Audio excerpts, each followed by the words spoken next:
बिस्मिल्लाहिर्रहमानिर्रहीम। अस्सलामु अलैकुम स्टूडेंट। आज इंशाल्लाह हम सितंबर के नेक्स्ट करंट अफेयर के एमसीक्यूज देखेंगे on the basis of national and international level for all the competitive examination, और इसमें इंक्लूड होंगी economy, sports, science and tech, persons in news, summit and conferences. So let's start करते हैं। First MCQs है which federal minister will take no salary. कौन से federal minister है जो कि अपनी सर्विसेज के ओज सैलरी नहीं लेंगे? तो ये हैं कॉमर्स के, एजुकेशन के और डिफेंस के, and the answer is commerce. Caretaker federal minister for commerce and industry doctor Gauhar Ejaz has announced that he will not accept any remuneration for his services. और इसके अलावा डॉक्टर एजाज ने ये भी कहा है कि he will donated 1 year of income for his personal business for the nation improvement. यानी प्रेस कॉन्फ्रेंस में उन्होंने ये भी कहा था कि वो अपने 1 साल की कमाई को कौम की इंप्रूवमेंट के लिए डोनेट करते हैं। सेकंड एमसीक्यूज है which country is considering ban on clothes that hurts the feeling of a nation. यानी कौन सी कंट्री ये सोच रही है कि वो ऐसे कपड़ों को बैन करे जो कि उनके नेशंस की जो फीलिंग है, एहसासात हैं, उनको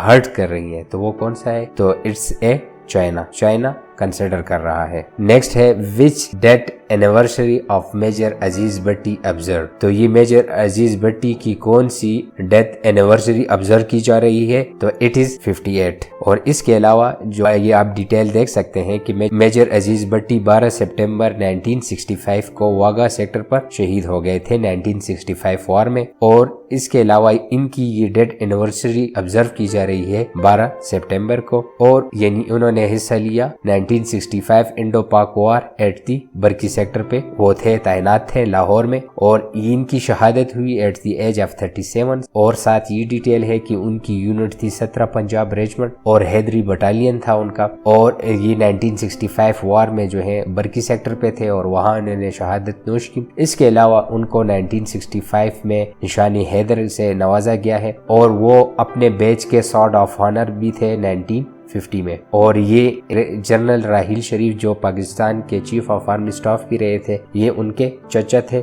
नेक्स्ट देखते हैं which team win European long range championship in UK 2023। तो ये किस टीम ने यूरोपियन लॉन्ग रेंज चैंपियनशिप जीती है यूके में? तो ये है पाकिस्तान। यानी पाकिस्तान की टीम ने ये विन किया है। The European long range championship commence on 15 सितंबर 2023 at Bisley UK. After the world championship the European platform is considered to be second biggest event in the category. Pakistan team made its maiden appearance in the European Championship to compete with the 80 international shooter from 12 different countries. यानी total तकरीबन कितने टीमें थी? तकरीबन total 80 shooters थे from 12 different countries से, और इनमें पाकिस्तान ने विन किया है European long range championship. Next है dash and the Korea Herald forge media partnership. यानी पाकिस्तान और साउथ कोरिया के किन अखबारों ने आपस में मीडिया पार्टनरशिप की है? तो ये है दी नेशन। यानी ये दी नेशन जो पाकिस्तान का है और दी कोरिया हेराल्ड जो कि साउथ कोरिया का है। इन्होंने आपस में MOU साइन किया है for the fostering A robust exchange of media content and cooperation. और ये सेरेमनी हुई है इनकी 11 सितंबर 2023 इन सोल एंड इस्लामाबाद। इसमें हम देखेंगे कि ये जो इस स्लाइड में हम country director of world bank देखेंगे कि ये कौन है। तो ये है वर्ल्ड बैंक के कंट्री डायरेक्टर और जो पाकिस्तान में है, और इनका नाम है Najy Benhassine. Country director world bank called on caretaker prime minister Anwaarul हक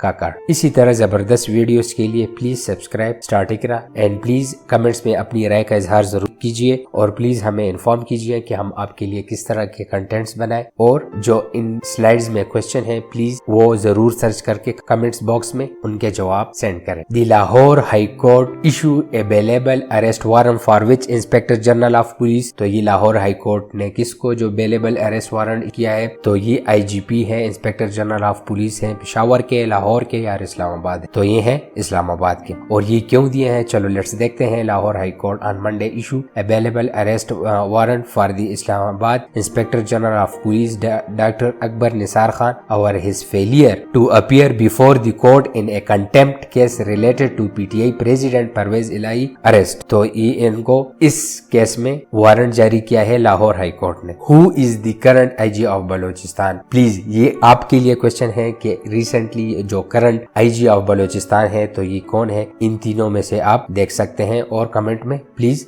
बताएं। When COAS visit the Turkey, यानी chief of army staff Turkey का दौरा कब किया, तो ये हमारे पास है 13 सितंबर, 14 सितंबर और 15 सितंबर, एंड द आंसर इज 13 सितंबर। Chief of army staff general Asim Munir Nishan Imtiaz military is on official visit to the republic of Turkey, the inter services public relation said on Wednesday 13। इसके अलावा chief of army staff general Syed Asim Munir has been honoured with the prestigious Legion of Merit by the Turkish Minister of Defense and Commander of Turkish Land Forces, और general Syed Asim Munir को honour किया है with the prestigious lesion of merit. ये इनका award है, इससे chief साहब को ऑनर किया है। नेक्स्ट एमसीक्यूज है where digital museum of food launch, तो ये कहाँ पे लॉन्च हुआ है, यूएई में, किंग ऑफ सऊदी अरेबिया में और पाकिस्तान में, and the answer is Pakistan. तो ये लॉन्च किया है शर्मीम उबैद चुनैन ने in collaboration with Google Arts and Culture and the British Council. Proudly launch Pakistan museum of food digital hub featuring the rich and diverse culinary landscape of Pakistan. The project aims to preserve, इसका मकसद कि वो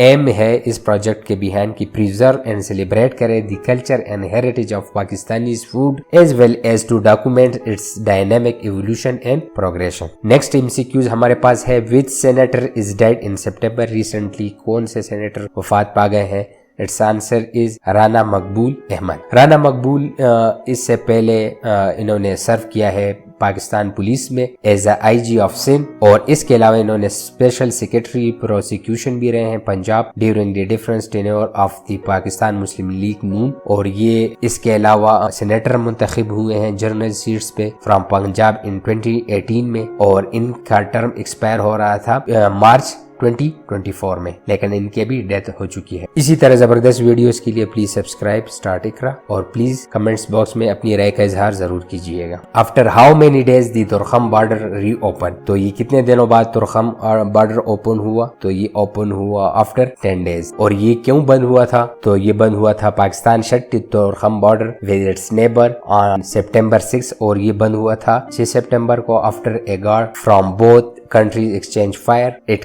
accused Taliban authority of building unlawful structure in the vicinity. यानी जो तालिबान की हुकूमत थी, ये इनके लोग जो थे ये अनलॉफुल स्ट्रक्चर बना रहे थे बॉर्डर पे, जिसकी वजह से फायरिंग हुई और कुछ कैजुअलिटी भी हुई, जिसकी वजह से ये बॉर्डर बंद था। और the sources said the border was reopen after assurity from the Afghan interim government, और अफगान की हुकूमत ने ये श्योर कराया है पाकिस्तान को that it would not allow its soil to be used against Pakistan. The Afghan government had also put forward a request to Pakistan to reopen the border on a humanitarian basis. Where the launching ceremony of the most modern offshore patrol vessels, Pakistan Navy ship Honain being built for Pakistan Navy as held at, तो ये Pakistan navy ship जो होनैन है ये build हुई, और इसकी ceremony कहाँ पे अरेंज हुई है, तो ये अरेंज हुई थी रोमानिया में। The launching ceremony of the most modern offshore patrol vessel Pakistan Navy ship Honain being built for Pakistan Navy was held at Daman Shipyard, Gilati, Romania on Wednesday. Chief of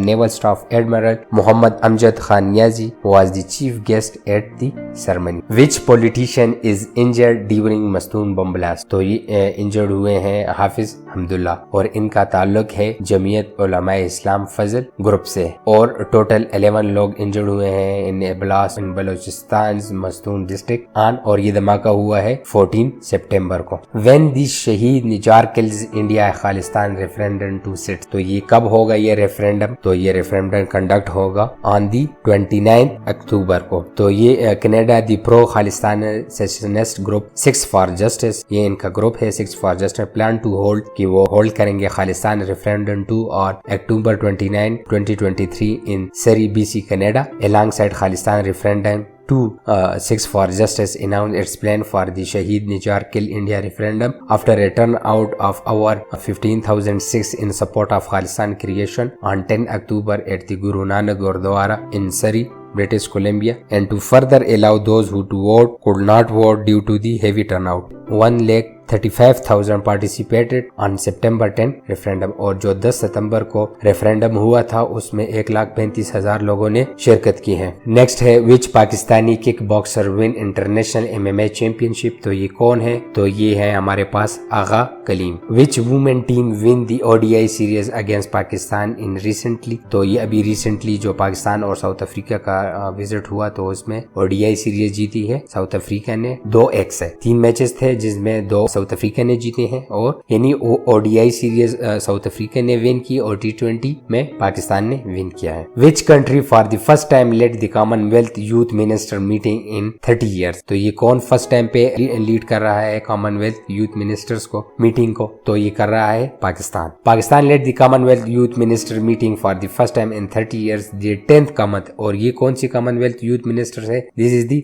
10 was chaired by the caretaker foreign minister Jalil Abbas Jilani in London, और ये कहाँ पे है, हो रही है London में हो रही है, और इनका थीम है the theme of the 4-day ministerial meeting is aim higher delivering more for young people in the Commonwealth. This is the theme behind the Commonwealth Youth Ministers meeting. Which PSL franchise and Yorkshire country cricket club are set to launch open trial to unearth cricket talent across the UK, यानी PSL की कौन सी franchise Yorkshire के साथ जो है ना launch कर रही है ओपन ट्रायल्स, तो ये ट्रायल्स कर रही है लाहौर कलंदर्स, और यॉर्कशायर क्रिकेट क्लब के मैनेजिंग डायरेक्टर है Darren Gough. The open trial का मकसद ये है कि अट्रैक्ट करे aspiring amateur player to demonstrate their cricketing skills in front of the selection panel, यानी क्रिकेट के टैलेंट को उजागर करना और आगे लाना है, इनका मकसद बेसिकली ये है। और ये आखिरी क्वेश्चन आपके लिए है कि ये आप प्लीज देख लें और कमेंट बॉक्स में जरूर हमें बताएं कि